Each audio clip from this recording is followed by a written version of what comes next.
We've seen the print preview screen many times throughout this course, but we've never really stopped to take a look at the ribbon. Let's go over here in our navigation pane and go down to the report section and double click on the Customer Lifetime Sales Report. Now I can go up here to the View menu in the drop-down list and choose Print Preview. Notice that when I switch into Print Preview mode, all of the ribbon tabs up here across the top disappear, and we're left with just a single tab. In order to get out of Print Preview, we'll press the Close Print Preview button over here. That'll return us back to our last view. Okay, once again, I'll go over here and choose Print Preview. Now, most of the Print Preview buttons will be pretty obvious what they do. Over here on the left, we can change page sizes here. So we can target maybe a different size paper. Instead of letter, we can switch it up to tabloid or legal. Here we can adjust the margins for our report. Right now, mine are set to narrow.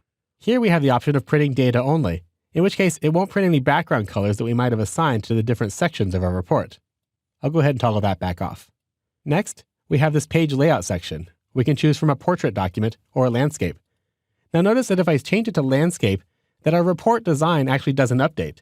In order to take advantage of all this extra space that we have over here on the right-hand side now, we'd actually need to take this report back into Design View and redesign it in order to take advantage of that space. I'm going to go ahead and switch it back into Portrait View. We also have an option over here for a multiple column report. But again, we would need to have a report that's designed specifically to take advantage of this function. And in fact, I do have one that I've already set up. So let's go ahead and close out this Customer Lifetime Sales one. And we'll go over here to this Customer Lifetime Sales Narrow here. And this time I'm going to right-click on it and go straight into Print Preview. Now this is a copy of the Customer Lifetime Sales Report that we were just looking at, but I've reconfigured it to be only 4 inches wide.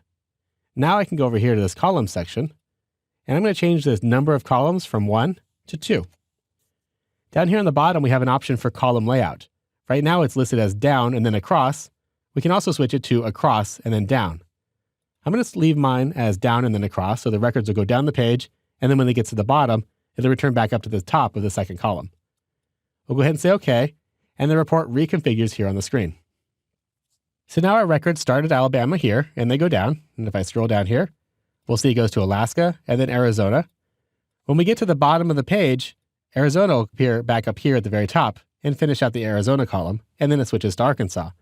Now this might get a little bit confusing because some people might read this as Alabama going all the way across and incorporate some of these records over here for Arkansas.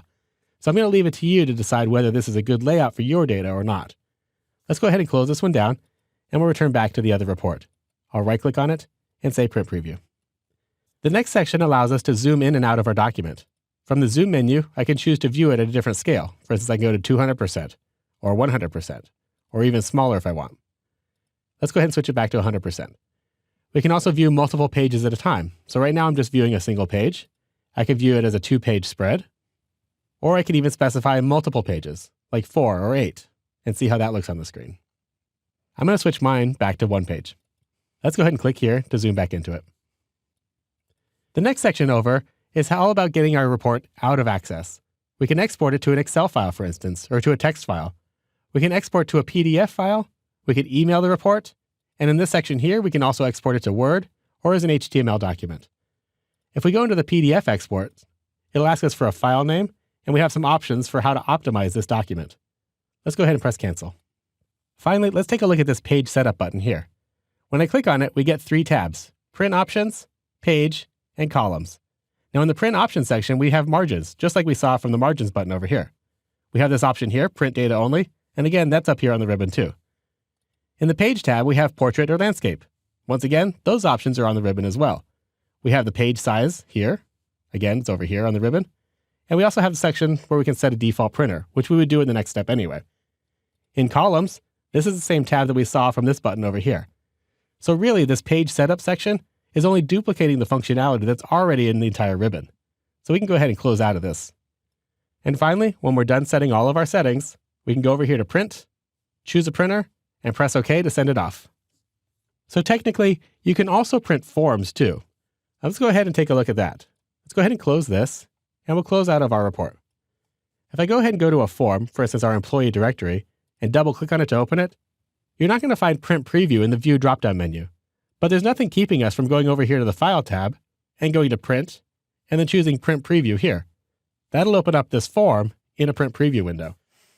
Some forms, like this employee directory, would actually work out pretty well as a printed document.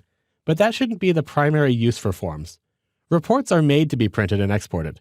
You can use them as a screen-only presentation, but that's really what forms are for. Reports lack some of the features on screen that you would expect, such as being able to page through records. On screen, in a report view, reports become one exceedingly long and endless scrolling list of records, which isn't very user-friendly. If you stick to the rule that forms are for the screen and reports are for paper, you'll be a much happier database designer.